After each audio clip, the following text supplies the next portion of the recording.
നിങ്ങളെല്ലാവരും, നമ്മൾ ഓരോരുത്തരും കാതോർത്തിരിക്കുന്ന ആ ശബ്ദം.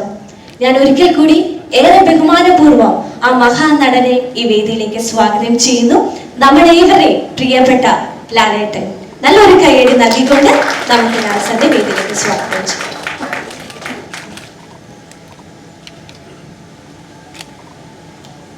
എല്ലാവർക്കും നമസ്കാരം.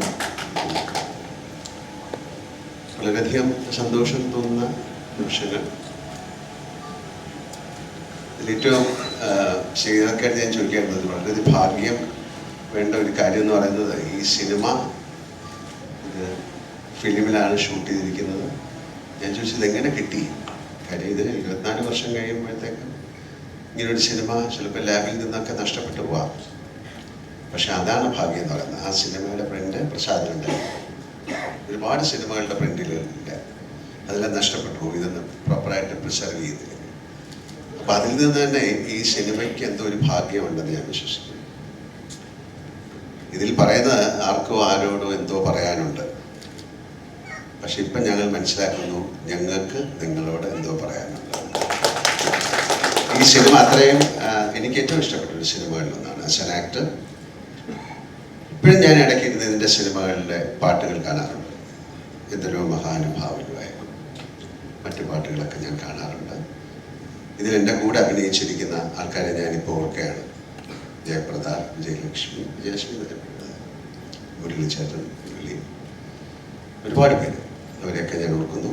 എന്തുകൊണ്ട് ഈ സിനിമ ഓടിയില്ല എന്ന് പറഞ്ഞു കഴിഞ്ഞാൽ, ഇപ്പോൾ അദ്ദേഹം പറഞ്ഞ പോലെ ഇത് കാലം തെറ്റി വന്ന സിനിമ എന്നൊന്നും പറയുന്നില്ല. എന്തെങ്കിലും കാരണം കാണും. അന്ന് ആർക്കും എന്തോ ആരോടോ പറയാനുള്ളതെന്ന് മനസ്സിലായിട്ടുണ്ടാവില്ല. തീർച്ചയായിട്ടും ഞാൻ സിബിയോട് ചോദിക്കായിരുന്നു, നമുക്ക് ഒരു സിനിമ ഒരു പക്ഷേ മറ്റ് സിനിമകളുടെ കൂടെ ഇറങ്ങിയത് കൊണ്ടായിരിക്കാം, അല്ലെങ്കിൽ ആ സിനിമയുടെ ഒരു പേസ് ആൾക്കാരിലേക്ക് എത്താൻ സാധിക്കാത്തത് കൊണ്ടായിരിക്കാം. പക്ഷെ അന്ന് ഈ സിനിമ കണ്ടപ്പോൾ എല്ലാം അത്ഭുതമായിരുന്നു. അതിൻ്റെ സൗണ്ട് ആയാലും മ്യൂസിക് ആയാലും ക്യാമറ ആയാലും എല്ലാം. പിന്നെ എന്തുകൊണ്ട് ഓടിയില്ല? എത്രയോ വലിയ സിനിമകൾ, നല്ല സിനിമകൾ ഓടാതിരുന്നിട്ടുണ്ട്. അത് എന്തുകൊണ്ടെന്ന് ചിന്തിക്കാൻ പോയാൽ അതിനൊരു കറക്റ്റായിട്ടുള്ള പ്രോപ്പർ ആൻസർ ഇല്ല. ഒരുപാട് കാരണങ്ങളുണ്ടാവും. പക്ഷേ സിബി അതിനെ വീണ്ടും റീഎഡിറ്റ് ചെയ്യണമെന്ന് പറഞ്ഞിട്ട് അദ്ദേഹത്തിന് ഇപ്പോൾ ഈ സിനിമ എങ്ങനെ കാണിക്കണം, ഞങ്ങൾക്ക് നിങ്ങളോട് എന്തും പറയാനുണ്ട്, എന്തോ പറയാനുള്ളത് നിങ്ങളെ കാണിക്കാനായിട്ട് അത് അദ്ദേഹം മനോഹരമായി ചെയ്തിരിക്കുന്നു എന്നാണ് ഞാൻ മനസ്സിലാക്കുന്നത്. എൻ്റെ ജീവിതത്തിലെ, സിനിമാ ജീവിതത്തിലെ ഏറ്റവും നല്ല സിനിമകൾ തന്ന സംവിധായകനാണ് അദ്ദേഹം. എൻ്റെ ആദ്യത്തെ സിനിമ മുതൽ, മഞ്ഞിൽ വിരിഞ്ഞ പൂക്കൾ മുതലുള്ള ബന്ധമാണ്. എത്രയോ നല്ല സിനിമകൾ. ഇപ്പം ലെഡി ഇവിടെ പറഞ്ഞത് സിനിമ, 2 സിനിമകൾ എന്ന് പറഞ്ഞാൽ സദയം, ഒരു സിനിമ സദയമാണ്. പിന്നെ ഏത് സിനിമയെ കുറിച്ച് പറഞ്ഞു? ദശരഥം. അതൊക്കെ ആ സമയത്ത് എന്തുകൊണ്ട് ഓടിയില്ല എന്ന് പറഞ്ഞു കഴിഞ്ഞാൽ അതിൻ്റെ ഒരു കാരണമില്ല. പക്ഷെ അതൊക്കെ പിൽക്കാലത്ത് എന്താണ്, യൂട്യൂബിലായാലും അല്ലെങ്കിൽ ടെലിവിഷനിലായാലും അല്ലെങ്കിൽ ചെറിയ ചെറിയതൊക്കെ ഇപ്പോഴും ആളുകളുടെ മനസ്സിലേക്ക് എത്തിക്കൊണ്ടിരിക്കുകയാണ്. അപ്പം അങ്ങനെ ഒരു സമയത്ത് ഇങ്ങനൊരു തോട്ട് ഉണ്ടായ ആ ഒരു ചിന്ത ഇത് തോന്നിപ്പിച്ച ആ ദൈവത്തിന് ആദ്യം നന്ദി പറയണം, അല്ലെ? ഇങ്ങനൊരു സിനിമ ഇത് വീണ്ടും നിങ്ങൾക്ക് ഇത് ആളുകളിലേക്ക് എത്തിക്കാൻ സാധിക്കുമെന്ന് ചിന്തിച്ച ആ മനസ്സിന് നന്ദി പറയുന്നു. ഇതിൻ്റെ പുറകിൽ പ്രവർത്തിച്ച എല്ലാവർക്കും ഞാൻ നന്ദി പറയുന്നു. എനിക്ക് ആസ് ആൻ ആക്ടർ ഏറ്റവും വളരെ വേണ്ടപ്പെട്ടൊരു സിനിമയാണ്. വളരെ അത്യപൂർവമായിട്ട് സംഭവിക്കുന്ന കാര്യങ്ങളാണ്. ഹിന്ദി സിനിമകളൊക്കെ വീണ്ടും ബ്ലാക്ക് ആൻഡ് വൈറ്റ് സിനിമകളൊക്കെ എടുത്ത് കളർ ചെയ്തൊക്കെ വീണ്ടും കാണിച്ചിട്ടുണ്ട്. പക്ഷെ അതുപോലല്ല, ഇവിടെ പ്രോപ്പറായിട്ട് ഒരു സിനിമ അല്ലെങ്കിൽ അതിൻ്റെ ഫിലിം സൂക്ഷിക്കുക അങ്ങനെയൊക്കെയുള്ള കാര്യങ്ങളില്ല. കാര്യം പല ലാബുകളും ഇപ്പോൾ ഇല്ല, അതൊക്കെ മാറിപ്പോയി. ഇവിടെയൊക്കെ വലിയ കെട്ടിട സമുച്ചയങ്ങൾ വന്നു. അപ്പോൾ അതിൽ ഒരുപാട് സിനിമകളുടെ പ്രിൻ്റൊക്കെ നഷ്ടപ്പെട്ടു പോയി, എത്രയോ സിനിമകളുടെ. പക്ഷേ ഇത് അവിടെ ഇരുന്നത് വീണ്ടും ഈ സിനിമ കേരളത്തിലെ പ്രേക്ഷകർ അല്ലെങ്കിൽ ലോകത്തിലുള്ള മലയാളികൾ കാണണം, അല്ലെങ്കിൽ മറ്റു ഭാഷയിലുള്ള ആൾക്കാർ കാണണം എന്നുള്ള അതിൻ്റെ അകത്തുള്ളൊരു ആഗ്രഹം ഈ സിനിമയ്ക്കുണ്ടെന്ന് ഞാൻ വിശ്വസിക്കുന്നു. അപ്പോൾ സിയാദ്ക്കയുടെയും എൻ്റെയും അല്ലെങ്കിൽ സിബിയുടെയും ഇവിടെ ഇരിക്കുന്ന എല്ലാവരുടെയും, പ്രവർത്തിച്ച എല്ലാവരുടെയും ഒരു ആഗ്രഹവും സ്നേഹവും ആ സിനിമയിൽ ഉണ്ടായിരുന്നത് കൊണ്ടാണ് അത് വീണ്ടും നിങ്ങളുടെ മുന്നിലേക്ക് എത്തുന്നത്. ആ സിനിമയ്ക്ക് എല്ലാ ഭാവുകങ്ങളും ഞാൻ നേരുന്നു. ഞാനും അതിൻ്റെ ഒരു ഭാഗമാണ്. എന്നാലും എല്ലാവിധ ഭാവുകങ്ങളും ആ സിനിമയ്ക്ക് ഉണ്ടാകട്ടെ. നല്ല നല്ല സിനിമകൾ ഉണ്ടാകട്ടെ. ഇത്തരം സിനിമകൾ കാണാൻ നല്ല പ്രേക്ഷകരുണ്ടാകട്ടെ. ആ സിനിമകളിലൊക്കെ അഭിനയിക്കാൻ ഞങ്ങൾക്കും ഭാഗ്യമുണ്ടാകട്ടെ. Thank you very much. ലാലേട്ടന്റെ സിനിമയിൽ ഏറ്റവും ഫാൻ ബേസ് ഉള്ള മ്യൂസിക്കൽ ട്രീറ്റ്മെന്റ് ആയിട്ട് ചെയ്ത മൂവി ഏതാണെന്ന് ചോദിച്ചാൽ അതിന് ഒരേ ഒരു ഉത്തരവേ ഉള്ളൂ, ദേവദൂതൻ. ദൈവദൂതന്റെ കഥയ്ക്ക് പിന്നിലെ ഉള്ള എല്ലാ കഥകളും തന്നെ നമ്മൾ മലയാളികൾക്ക് എല്ലാവർക്കും സുപരിചിതമാണ്. രഘുനാഥ് പലേരി എഴുതിയ അതിമനോഹരമായ ചലച്ചിത്രം സിബി മലയിൽ അത് സ്ക്രീനിൽ എത്തിച്ചു. ചിത്രത്തെ കാലാതീതമാക്കിയത് അതിന്റെ സംഗീതമാണ്. കൈതപ്പുറത്തിന്റെ വരികൾക്ക് ജീവൻ പകർന്നത് സംഗീതത്തിന്റെ രാജാവ് വിദ്യാസാഗറും. കോക്കസ് ഫിലിംസിന്റെ ബാനറിൽ CR കോക്കർ നിർമ്മിച്ച ഈ ചിത്രം വീണ്ടും 4K ദൃശ്യ മികവിലും ശബ്ദത്തിലും തിയേറ്ററിലേക്ക് എത്തുമ്പോൾ മഹേശ്വരനെയും അലീനയെയും വിശാൽ കൃഷ്ണമൂർത്തിയെയും കാണാനും കേൾക്കാനും ഒരു തലമുറ കാത്തു നിൽക്കുകയാണ്. സോ ഒരിക്കൽ കൂടി ഏറെ സ്നേഹത്തോടെ എല്ലാവരെയും ഞാൻ ഈ ഒരു grand trailer launch and press മീറ്റിലേക്ക് സ്വാഗതം ചെയ്യുകയാണ്. സോ ഓഡിയൻസ് ഒരു ഉഗ്ര കൈയടി കേൾക്കുകയാണെങ്കിൽ നമ്മുടെ ഈ ഒരു ഒഫീഷ്യൽ സെറമണി ഇവിടെ സ്റ്റാർട്ട് ചെയ്യാം. Yes, thank you so much. And എനിക്കറിയാം ഇന്നത്തെ ഒരു ദിവസം നിങ്ങൾ എല്ലാവരും ഇവിടെ എത്തിച്ചേർന്നിരിക്കുന്നത് എന്നെ കാണാനോ എന്റെ ശബ്ദം കേൾക്കാനായിട്ട് ഒന്നുമല്ല. ഇതിന്റെ പിന്നിലും മുന്നിലെല്ലാം പ്രവർത്തിച്ച അണിയറ പ്രവർത്തകരെ കാണാനും അവരുടെ ശബ്ദം കേൾക്കാനുമായിട്ടാണ് എന്ന് എനിക്ക് നല്ലോണം അറിയാം. സോ ഈ സ്റ്റേജ് കുറച്ചുകൂടെ ധന്യമാക്കാൻ, കുറച്ചുകൂടെ കളർഫുൾ ആക്കാനായിട്ട് കുറച്ച് വിശിഷ്ട വ്യക്തികളെയും കൂടെ ഞാൻ ഈ വേദിയിലേക്ക് ഇൻവൈറ്റ് ചെയ്യുകയാണ്. പ്രേക്ഷകരുടെ മനസ്സിൽ എന്നും ഇടം പിടിക്കുന്ന ഒരുപാട് നല്ല സിനിമകൾ നമ്മൾ മലയാളികൾക്ക് സമ്മാനിച്ച ലെജൻഡറി ഡയറക്ടർ സിബി മലയിൽ സാറിനെ ഏറെ ബഹുമാനപൂർവ്വം സ്വാഗതം ചെയ്യുന്നു. നല്ലൊരു കൈയടി കൊടുക്കുക.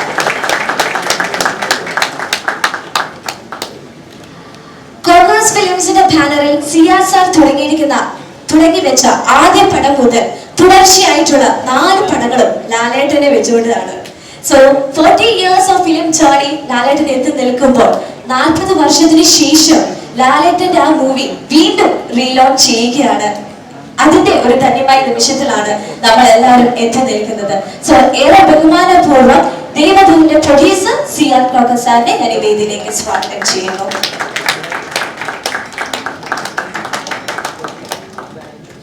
കൊമിക് കഥകളായിക്കോട്ടെ, പ്രണയ പശ്ചാത്തലമായിക്കോട്ടെ, എല്ലാം ഒന്നിനൊന്ന് വ്യത്യസ്തമായി പുലർത്തുന്ന our favorite script writer Raghunath പലേരിനെ ഞാൻ ഈ വേദിയിലേക്ക് ബഹുമാനപൂർവ്വം സ്വാഗതം ചെയ്യുന്നു.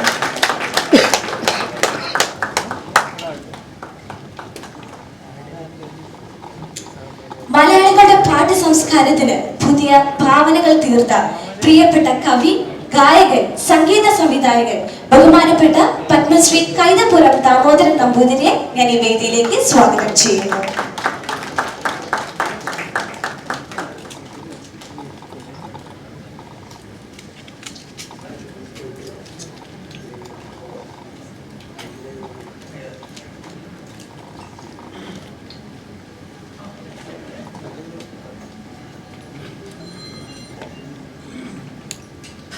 കുച്ച് ഹോതാഹെ, ക്രിഷ്, റൗഡി റാവുത്തർ, ജയ്കോ തുടങ്ങിയ ഒരുപാട് ഹിറ്റ് സിനിമകളോടെ നമ്മുടെ ഏവരുടെ പ്രിയങ്കരനായി മാറിയ DOP സന്തോഷ് തുണേലിനെ ഞാൻ ഈ വേദിയിലേക്ക് സ്വാഗതം ചെയ്യുന്നു.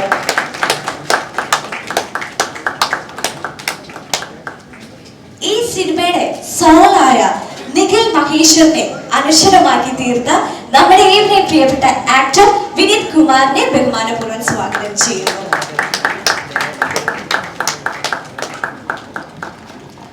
ആൻഡ് ഫൈനലി ഒരു മനുഷ്യന് ഒരു ആത്മാവ് ഉണ്ടാകും.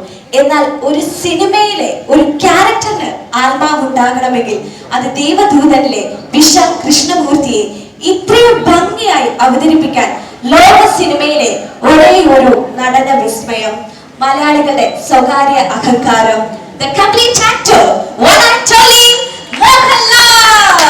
സോ നമ്മുടെ ഏവരെയും പ്രിയപ്പെട്ട ലാലേട്ടനെ ഞാൻ ബഹുമാനപൂർവ്വം സ്വാഗതം ചെയ്യുന്നു.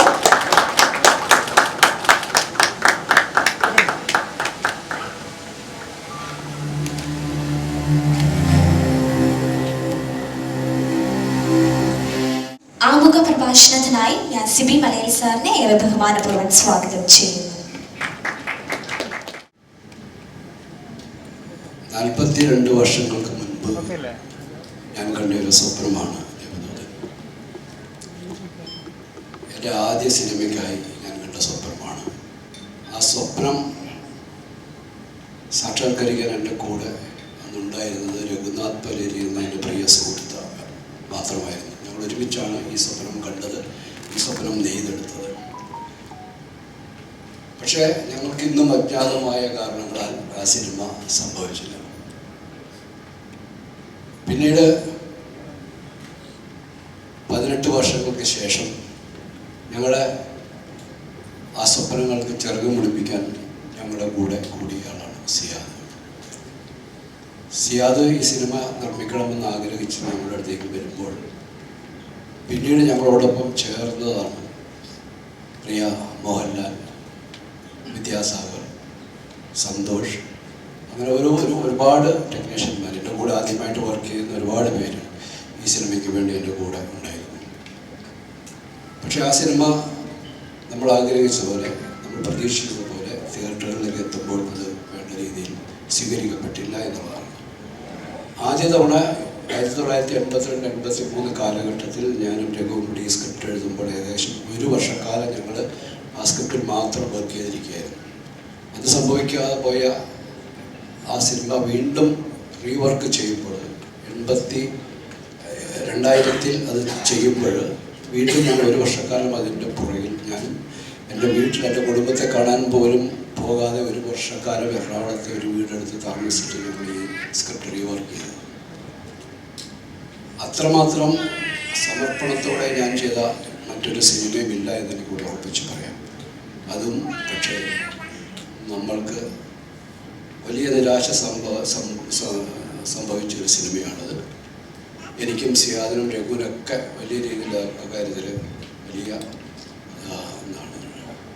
സങ്കടങ്ങൾ വരുത്തിയൊരു സിനിമ കൂടിയാണ്.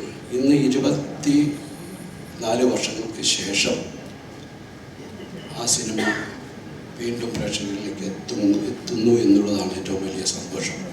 ഈ സിനിമയ്ക്ക് അന്ന് കാലം തെറ്റിപ്പറന്ന സിനിമയെന്ന് പറയുമ്പോൾ ഇന്ന് ഇതാണ് ഈ സിനിമ പ്രേക്ഷകരുടെ മുന്നിലേക്ക് എത്തേണ്ട കാലം എന്ന് ഞാൻ വിശ്വസിക്കുകയാണ്.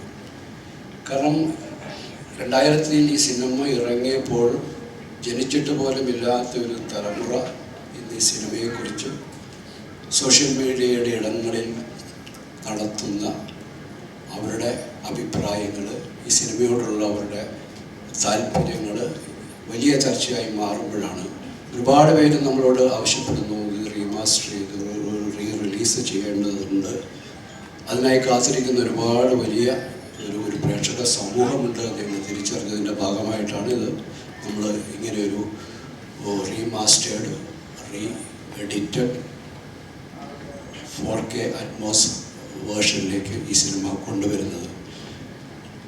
ഇതിൻ്റെ പുറകിൽ പ്രവർത്തിച്ചത് സിയാദിൻ്റെ മകളും ഉൾപ്പെടെയുള്ള ബോണിയൻ തുടങ്ങിയ കുറച്ച് ചെറുപ്പക്കാരുടെ കഠിനമായ പരിശ്രമമാണ് ഇതിനുള്ളത്.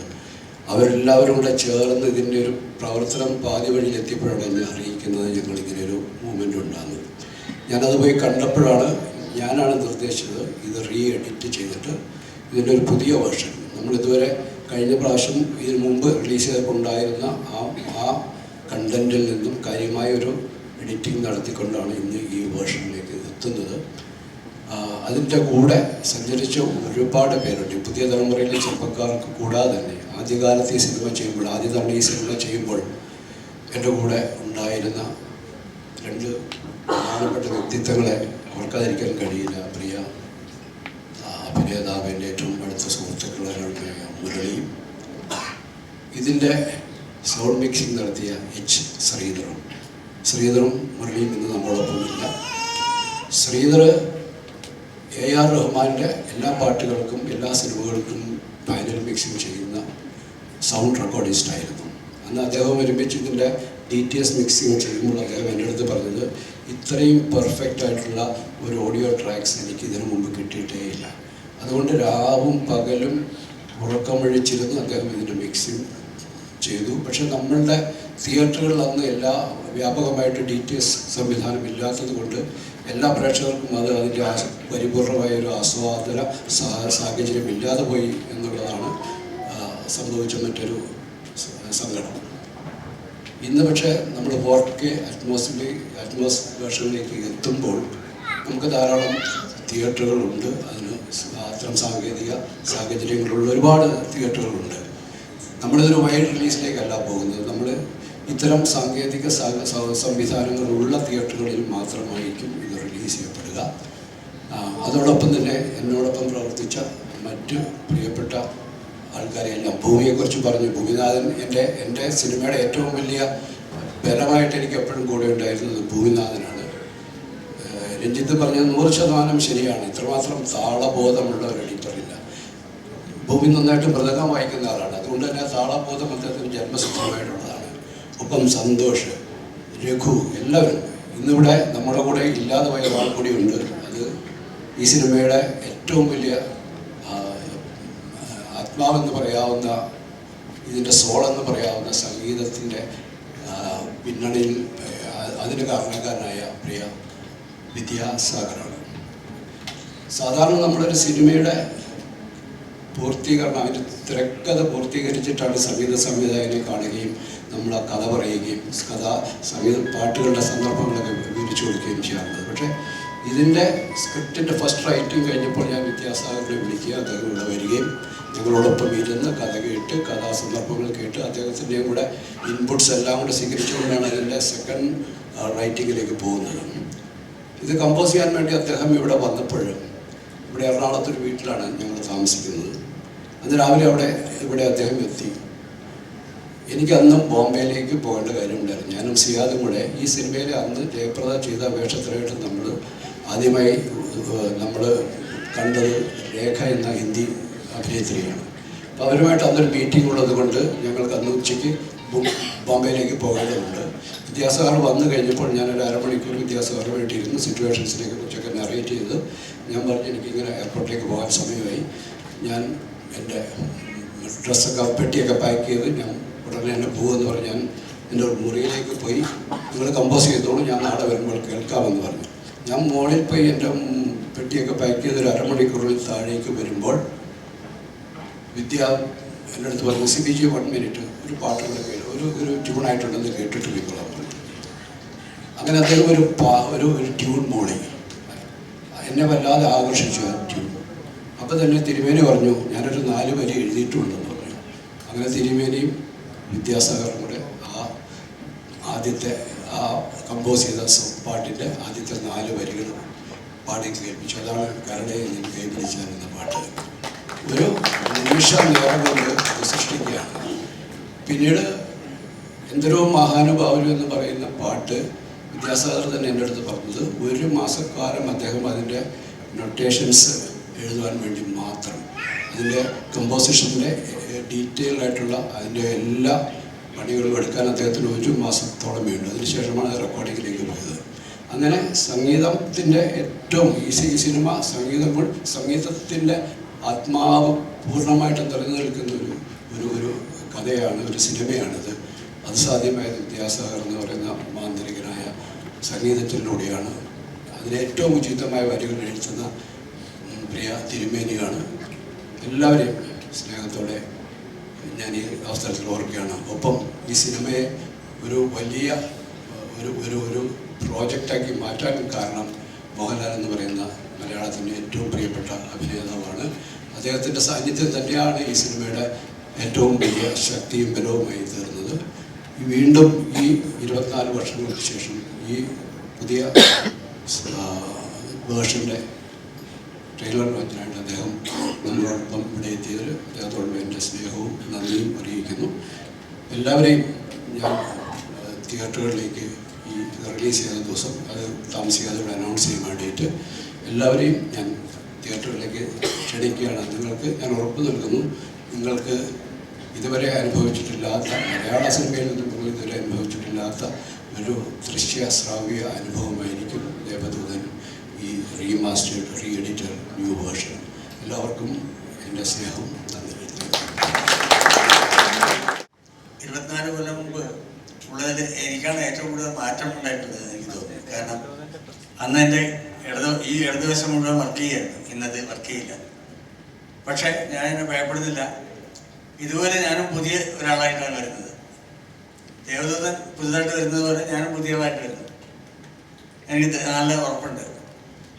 ലാലിൻ്റെ കൂടെ വർക്ക് ചെയ്തിട്ടുള്ള ഒരു 39 കൊല്ലം മുമ്പ് ചെയ്തിട്ടുള്ള ഒരു പാട്ട് എനിക്കിപ്പോൾ ഓർമ്മ വരുന്നു. പാടാൻ പോയി എനിക്ക് ബുദ്ധിമുട്ടുന്നത്. മഴനീർത്തുള്ളി മുത്തായി മാറ്റും നന്മണിച്ചിപ്പിയെ പോലെ, നന്മണിച്ചിപ്പിയെ പോലെ, നറുനെയ് വിളക്കിനെ താരകമാക്കും സാമഗാനങ്ങളെ പോലെ, സാമഗാനങ്ങളെ പോലെ. ഒരു പാട്ട് ശരിക്കും അന്ന് ചെയ്തിട്ട പടം ഒരു മഴനീർത്തുള്ളിയായിരുന്നു. പക്ഷെ ആ മഴനീർത്തുള്ളി കാലത്തിൻ്റെ ചിപ്പിക്കകത്ത് ഇരിക്കുകയും അത് മുത്തായി മാറുകയും ചെയ്തിട്ടാണ് ഇന്ന് 24 വർഷങ്ങൾക്ക് ശേഷം വരുന്നത്. അതുകൊണ്ട് അന്നത്തെ മഴത്തുള്ളിയല്ല ഇന്നത്തെ മുത്ത്. അതിനേക്കാൾ എത്രയോ വില പിടിച്ചതാണ് മുത്ത്. തീർച്ചയായിട്ടും ഇത് സിബിയുടെയും പിന്നെ ഇവരുടെ ഞങ്ങളുടെ എല്ലാവരുടെയും പരിശ്രമം കൊണ്ട് ഉണ്ടായിട്ടുള്ള ഈ സൃഷ്ടി കൂടുതൽ കുട്ടികളുടെ പുതിയ തലമുറയിലേക്ക് വരട്ടെ, പടരട്ടെ എന്ന് ഞാൻ ആശംസിക്കുന്നു. എൻ്റെ പാട്ടുകൾ നിങ്ങൾ ധാരാളം കേൾക്കട്ടെ എന്ന് ഞാൻ ആശംസിക്കുന്നു. പിന്നെ ഒരു കാര്യം, പല കാര്യങ്ങളും എനിക്കിപ്പോൾ പുതിയെടുത്തതുകൊണ്ട് ഞാൻ താഴത്തുനിന്ന് സിബിയുടെ കുടുംബത്തിനെ കണ്ടപ്പോൾ ഞാൻ പെട്ടെന്ന് ഓർക്കുന്നത് ആലുവയിലെ പള്ളിയിൽ വെച്ച് സിബിയുടെ മാരേജാണ്. ഇതുപോലെ ഓരോരാൾക്കും ഇപ്പോൾ നമ്മുടെ അദ്ദേഹത്തിനെ കാണുമ്പോൾ ചിപ്പിയാണ് എനിക്ക് ഓർമ്മ. ചിപ്പി എൻ്റെ പടങ്ങൾ 2 പടങ്ങളിലാണ് ഞാൻ വർക്ക് ചെയ്തിട്ടുള്ള പടത്തിലാണ് വർക്ക് ചെയ്തിട്ടുള്ളത്. രഞ്ജിത്തിൻ്റെ അന്ന് രഞ്ജിത്തിൻ്റെ കുടുംബമായിട്ട് വരുന്നത് നമുക്കറിയില്ലല്ലോ. അന്ന് കല്യാണത്തിന് പോലും എനിക്ക് പോകാൻ പറ്റിയില്ല. ഇതൊക്കെ എനിക്ക് ചിപ്പിയോട് പറയണം. കാരണം അതിലും കുട്ടികളൊക്കെ വലുതായി. പക്ഷെ ഇപ്പോഴും എനിക്ക് ഇതൊക്കെ വളരെ ചെറുതായിട്ട് തോന്നുന്നു. ലാലിനെ ഞാൻ കാണുന്നത് വെച്ചാൽ ഞാൻ തിരുവനന്തപുരത്തെ അമ്പലത്തിൽ ശാന്തിയുള്ള കാലത്ത് നെടുമുടി വേണുവിൻ്റെ കൂടെ ഞങ്ങൾ ഒരുമിച്ച് താമസിക്കുന്ന കാലത്ത് അന്ന് കണ്ടിട്ടുള്ള ലാലാണ് ഞാൻ ഇപ്പോഴും കാണുന്നത്. ഈ കാലം അദ്ദേഹത്തിന് ബാധിച്ചിട്ടില്ല. അത് ഏറ്റവും വലിയ കാര്യമാണ്. അത് ഈ പറഞ്ഞ പോലെ ഒരു മഴത്തുള്ളി മുത്തായി മാറിയതാണ്, അല്ലാതെ അത് വെറുതെ പാഴായി പോയിട്ടില്ല. ആ മുത്തിനെ ആണ് നമ്മൾ കാണുന്നത്, എപ്പോഴും കാണുന്നത്. ഇത് ഒരു 10 കൊല്ലം മുമ്പ് ആലപ്പുഴയുള്ള ഒരു ഷേണായി എന്ന് പറഞ്ഞൊരു സുഹൃത്ത് പാട്ടിൻ്റെ ഭയങ്കര പ്രമാണ്. അതാണ് എന്നോട് വിളിക്കാൻ കാരണം. അന്ന് എന്നോട് പറഞ്ഞു, ഈ ദേവദൂതൻ എന്ന് പറഞ്ഞ പടം ശരിക്കും ആൾക്കാർ കണ്ടിട്ടില്ല, അത് കാണിക്കണമായിരുന്നു, നമുക്ക് സിബി സാറിനോട് പറയണം എന്നൊക്കെ പറഞ്ഞു. ഞാൻ പറയാമെന്ന് പറഞ്ഞു. ഞാൻ സിബിയോട് പറയുകയും ചെയ്തു. പക്ഷെ അന്ന് സിബിക്ക് ഇത്ര ഒരു മൂഡ് വന്നിട്ടില്ല. തീർച്ചയായിട്ടും ആ ഒരു 10 കൊല്ലം മുമ്പ് ഷേണായി ആഗ്രഹിച്ച സംഭവം എനിക്ക് ഷേണായി വിളിച്ച് പറയണമെന്നില്ല, അല്ലെങ്കിൽ നമ്പർ ഓർമ്മയില്ല. നമ്മൾ ഈ പുനർജന്മം തീർച്ചയായിട്ടും അന്ന് 10 കൊല്ലം മുമ്പ് ഷേണായി ആഗ്രഹിച്ചതാണ്. അങ്ങനെ ആഗ്രഹിക്കുന്ന എത്രയോ ലക്ഷക്കണക്കിന് മനുഷ്യരുണ്ടാവും ഞാൻ വിശ്വസിക്കുന്നു. അവർക്കെല്ലാം ഇതൊരു സുവർണ അവസരമാണ്. ഈ അവസരം എല്ലാവരും സ്വീകരിക്കട്ടെ എന്ന് ഞാൻ ആശംസിക്കുന്നു. നമസ്കാരം.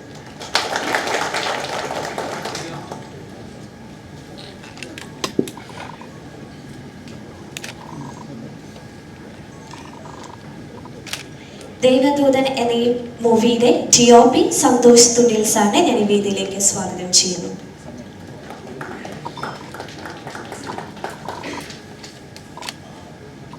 വളരെ സന്തോഷത്തോടുകൂടിയാണ് ഇവിടെ നിൽക്കുന്നത്. കാരണം അന്ന് ഈ മൂവി എന്നെ വിളിക്കാൻ, ഇത്ര വലിയൊരു മൂവി എന്നെ ഏൽപ്പിക്കാനായിട്ട് സന്മനസ് കാണിച്ച സിബി സാറിനും സിയാദിക്കായി ഞാൻ പ്രത്യേകം നന്ദി പറയുന്നു. അന്ന് നന്ദി പറയാൻ പറ്റിയിട്ടില്ല, ഇപ്പോൾ നന്ദി പറയുകയാണ്. കാരണം അതിന് ശേഷമാണ് ഈ സിനിമയുടെ ഇത് എനിക്ക് മനസ്സിലായത്. പിന്നീട് ഞാൻ പ്രസംഗങ്ങളൊന്നുമില്ല, 2 ചെറിയ കാര്യങ്ങൾ എൻ്റെ ജീവിതത്തിൽ എന്നെ ഇൻസ്പയർ ചെയ്ത ഒരു ചെറിയ സംഭവം മാത്രം പറയുകയാണ് ഈ ഫിലിമിനെ കുറിച്ച്. അതായത് ഇതിലെ ഒരു കടൽ തീരത്ത് ഒരു ഏർലി മോർണിംഗ് സീൻ എടുക്കാനായിട്ട് ഞങ്ങൾ പോവുകയാണ്. ഞാനും സിബി സാറും ഒരു വണ്ടിയിൽ ഇറങ്ങുന്നു. ഞങ്ങളാണ് ആദ്യമായിട്ട് ആ ഹോട്ടലിൽ നിന്ന് ഇറങ്ങിപ്പോകുന്നത്. യൂണിറ്റുകാരൊന്നും വന്നിട്ടില്ല. ഞങ്ങൾ കുറച്ച് യാത്രയാണ്, കുറച്ച് യാത്ര ചെയ്താൽ പോകേണ്ട ഒരു 45 മിനിറ്റ്സ് ആലപ്പുഴയാണ്. അപ്പം ഞങ്ങൾ അവിടെ ചെല്ലുമ്പോൾ ആദ്യം ഞാനും സിബി സാറും കൂടെ അവിടെ കാറിൽ നിന്ന് ഇറങ്ങുമ്പോൾ ഞാൻ കാണുന്നത് ലാൽ സാർ അവിടെ ഓൾറെഡി വണ്ടിയിൽ ചാരികൾ നിൽക്കുക. ഇങ്ങനെ ഒരു സംഭവം എൻ്റെ ജീവിതത്തിൽ 2 പ്രാവശ്യം ഉണ്ടായിട്ടുള്ളൂ. ഇതിന് ശേഷം ഉണ്ടായിട്ടുള്ളത് ബോംബെ വെച്ചാണ്. വക്ത് എന്ന് പറഞ്ഞ ഒരു ഹിന്ദി ഫിലിം ഞാൻ ചെയ്യുമ്പോൾ ഇതേപോലെ തന്നെ അമിതാഭ് ബച്ചൻ ഞാനും ഡയറക്ടറും ചെന്നിറങ്ങുമ്പോൾ ഓൾറെഡി അവിടെ നിൽക്കാറുണ്ട്, സീൻ എവിടെയെന്ന് ചോദിച്ചിട്ട്. അപ്പം അത് എൻ്റെ ജീവിതത്തെ ഏറ്റവും അധികം സ്വാധീനിച്ച ഒരു വിഷയമാണ്. എന്തുകൊണ്ടാണ് ഈ ലിജൻസ് ആകുന്നത് എന്നുള്ളൊരു സംഭവം അതിൽ നിന്ന് എനിക്ക് മനസ്സിലാക്കാൻ സാധിച്ചു. Thank you.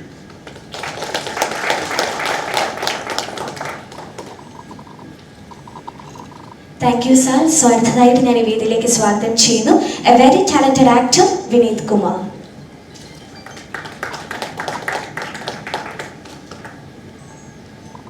വേദിയിലും സാഹസികരിക്കുന്ന ആദരണീയ വ്യക്തിത്വങ്ങൾ, പ്രിയപ്പെട്ടവരെ, ഈ ചരിത്രത്തിൻ്റെ ഭാഗമായിട്ട് ഇവിടെ നിൽക്കാൻ സാധിച്ചതിൽ ഞാൻ ദൈവത്തോട് നന്ദി പറയുന്നു. എൻ്റെ സിനിമ ജീവിതം തുടങ്ങുന്നത്, ഞാൻ എൻ്റെ മുഖം ആദ്യമായിട്ട് സ്ക്രീനിൽ കാണുന്നത് മുദ്ര എന്ന് പറയുന്ന സിനിമയിലൂടെയാണ്. അതുപോലെ എൻ്റെ മുഖം ഇന്നും ഓർക്കാൻ എനിക്കൊരു സിനിമ തന്നതും സിബിസാറാണ്, ദേവദൂതൻ. വളരെയധികം സന്തോഷത്തോടുകൂടിയും ബഹുമാനത്തോടുകൂടിയും ആദരവോടുകൂടിയും ഞാൻ ഈ സിനിമയുടെ ഭാഗമാകാൻ സാധിച്ചതിൽ അദ്ദേഹത്തോടും ഇതിൻ്റെ എല്ലാ പ്രവർത്തകരോടും നന്ദി പറയുന്നു. ലാലേട്ടനും ഞാനുമായിട്ട് ഒരുപാട് സിനിമകൾ, എൻ്റെ ലാലേട്ടൻ കുട്ടിക്കാലം അഭിനയിച്ചിട്ടും അത് കഴിഞ്ഞ് ഭരതം എന്ന് പറയുന്ന സിനിമ ചെയ്യുമ്പോഴും അതൊക്കെ കഴിഞ്ഞ് വീണ്ടും ദേവദൂതൻ എന്ന് പറയുന്ന സിനിമയിൽ എത്തിയപ്പോൾ എനിക്കിപ്പോഴും ഓർമ്മയുണ്ട്, ആദ്യത്തെ ഒരു സീൻ ഞാൻ നടന്നു വരുന്ന അപ്പോഴാണ് എൻ്റെ അടുത്ത് ഈ ക്യാരക്ടർ എന്താണെന്ന് സിബ് സാർ പറഞ്ഞു തരുന്നത്. അതൊരു എനിക്കറിയില്ല, ഞാൻ ബ്ലൈൻഡ് ആയിട്ടുള്ള ഒരു ക്യാരക്ടറാണ് ചെയ്യുന്നതെന്ന് ഒന്നും അറിയില്ല. ആ ഒരു ഷോട്ട് എടുത്ത് ഞാൻ ഇറങ്ങി വരുമ്പോഴാണ് ഞാൻ ലാലേട്ടനെ കുറേ നാളുകൾക്ക് ശേഷം കാണുന്നത്. അപ്പോൾ വീണ്ടും അദ്ദേഹത്തിനോട് വർക്ക് ചെയ്യാൻ ചെയ്തത് സന്തോഷമൊക്കെ അന്ന് തന്നെ വളരെ വളരെ എക്സൈറ്റ് ചെയ്യിപ്പിച്ച കുറേ ഘടകങ്ങളാണ്. ദേവദൂതൻ്റെ ഷൂട്ടിങ്ങുമായിട്ട് ബന്ധപ്പെടുത്തിയിട്ട് രഞ്ജിയേട്ടൻ പറഞ്ഞതുപോലെയുള്ള ചില അനുഭവങ്ങൾ ഉണ്ടായെങ്കിലും അതിനേക്കാളൊക്കെ എന്നെ എപ്പോഴും എക്സൈറ്റ് ചെയ്യിപ്പിക്കുന്നത് അതിനകത്തുള്ള ആ ഒരു പാട്ടാണ്. കാരണം ഒരു സോങ്, അങ്ങനെ ഒരു പാട്ടിൻ്റെ ഭാഗമാവുക, ദാസേട്ടൻ്റെ ശബ്ദത്തിൽ ഗജപുരം സാറിൻ്റെ വരികൾ അതിമനോഹരമായിട്ട് വിഷ്വലൈസ് ചെയ്ത ആ ഒരു പാട്ടിൻ്റെ ഭാഗമായിട്ട് അഭിനയിക്കാൻ സാധിച്ചു എന്നുള്ളത് എൻ്റെ ഒരു വലിയ ഭാഗ്യമാണ്. അതുപോലെ എനിക്ക് എൻ്റെ ഒരു അനുഭവം, വളരെ രസകരമായിട്ടുള്ളൊരു അനുഭവം, എനിക്ക് ഇഷ്ടമുള്ളൊരു കാര്യം, ആ സിനിമയുമായി ബന്ധപ്പെടുത്തിയൊരു കാര്യം ഇനി വീണ്ടും കാണുമ്പോൾ നിങ്ങൾ തിയേറ്ററിൽ നിന്ന് ശ്രദ്ധിക്കാൻ വേണ്ടി ഞാൻ പറയുന്നത്. ഞാൻ ആദ്യമായിട്ട് ദേവദൂതൻ തിയേറ്ററിൽ കാണുന്നത് NS തിയേറ്റർ എന്ന് പറയുന്ന കണ്ണൂരിലുള്ള തിയേറ്ററിലാണ്. അപ്പം അന്ന് എൻ്റെ മുഖം സ്ക്രീനിൽ കണ്ടപ്പോഴോ അല്ലെങ്കിൽ അതിനകത്തിൽ മറ്റ് സീനുകൾ കണ്ടപ്പോഴോ അല്ല ഞാൻ ഏറ്റവും എക്സൈറ്റഡ് ആയത്. അതിനകത്ത് ഏറ്റവും എക്സൈറ്റഡ് ആയത് എൻ ജീവന എന്ന് പറയുന്നൊരു സോങ് ഉണ്ട്, നിങ്ങൾ കേട്ടൊരു സോങ്ങാണ്. അതിനകത്ത് കരളേന്ന് കൈ പിടിച്ചാൽ സോങ്ങിൻ്റെ ഒരു ഹമ്മിങ് വരും. അത് സറൗണ്ടിലേക്ക് അന്ന് മിക്സ് ചെയ്തത്, ഇപ്പോൾ ശ്രീ സാർ പേര് പറഞ്ഞല്ലോ, അദ്ദേഹം അതിഗംഭീരമായിട്ടാണ്. ആ ഒരു മൊമെൻറ്റിൽ ഞാൻ ശരിക്കും അന്ന് എക്സൈറ്റഡ് ആയിട്ടുള്ള ഗൂസ് ബംസ് വന്നൊരു മൊമെൻ്റാണ്. അത് വീണ്ടും തിയേറ്ററിൽ 4K വരുമ്പോൾ അറ്റ്മോസിൽ മിക്സ് ചെയ്ത് കേൾക്കാൻ ഞാൻ ആഗ്രഹിക്കുന്നുണ്ട്. അപ്പോൾ ഈ സിനിമയുടെ റീ റിലീസ് ഒരുപക്ഷെ ആദ്യമായിട്ടായിരിക്കും, ഇപ്പോൾ ഇവിടെ സൂചിപ്പിച്ചതുപോലെ തിയേറ്ററിൽ ആദ്യം ഇറങ്ങിയപ്പോൾ വിജയിക്കാതെ പോയൊരു സിനിമ, സാമ്പത്തികമായിട്ട് വിജയിക്കാതെ പോയ സിനിമ. സിനിമയുടെ വിജയം എപ്പോഴും സാമ്പത്തികമായിട്ട് തന്നെ ആയിരിക്കണമെന്നില്ല എന്നുള്ളതിൻ്റെ തെളിവാണ് ദേവദൂതൻ. കാരണം അത് പ്രേക്ഷകരുടെ മനസ്സിലാണ് വിജയിക്കുന്നത്. ആ വിജയത്തിൻ്റെ ഭാഗമായി ഇവിടെ നിൽക്കുന്നു എന്നുള്ളതിൽ ഒരിക്കൽ കൂടി നന്ദി രേഖപ്പെടുത്തിക്കൊണ്ട് എല്ലാവരും തിയേറ്ററിൽ വന്ന് ഈ സിനിമ കാണുക എന്ന് പറയുന്നു. Thank you so much.